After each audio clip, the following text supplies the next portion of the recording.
കോടയെങ്കില് കോട. പക്ഷെ ഇവിടെ ക്ലൗഡ് ബെഡ് ആണ് ഉണ്ടാവാറുന്നാണ് മിസ്റ്റർ ജാസിം. പ്രൂഫ് ഉണ്ടോ? പ്രൂഫ് ഉണ്ട്. 6 മാസം പ്രൂഫ് ഉണ്ടോ? പക്ഷെ ഇപ്പല്ല. അത് നമ്മള് വന്നതൊന്നും ഉണ്ടാവില്ലല്ലോ. കോട മാത്രമേ ഉള്ളൂ. കൊടൈക്കനാലിലെത്തിയിട്ട് ഞങ്ങൾ ആദ്യം പോയ സ്പോട്ടാണ് കോക്കേഴ്സ് വാക്ക്വേ. 50 റുപ്പീസാണ് ഇതിൻ്റെ ഉള്ളിലേക്ക് കയറാനുള്ള എൻട്രി ഫീ. 1 കിലോമീറ്റർ ദൂരത്തിൽ മൗണ്ടൈൻ, വാലി വ്യൂ, പിന്നെ കുറച്ച് ആക്ടിവിറ്റീസ് ഒക്കെ സൈഡിലായിട്ടുണ്ട്. പിന്നെ നമ്മുടെ ടൈം നല്ലതാണെങ്കിൽ ക്ലൗഡ് ബെഡ് ഒക്കെ കാണാൻ പറ്റും. ഉയരം കൂടുന്നോറും ഐസ്ക്രീമിന് സ്വാദ് കോടയിൽ ഐസ്ക്രീം കഴിക്കണോ? ഇതുപോലുള്ള ടൂറിസ്റ്റ് സ്പോട്ടെന്ന് തോന്നിയ പോലെയാണ് സാധനങ്ങൾക്ക് പൈസ ഈടാക്കുന്നത്. ഐസ്ക്രീമിന് MRP ഉള്ളതുകൊണ്ട് മൂപ്പർക്ക് 40 രൂപയെ വാങ്ങാൻ പറ്റിയുള്ളൂ.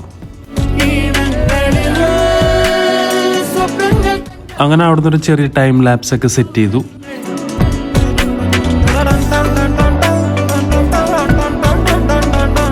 അപ്പോൾ stay tune for next video.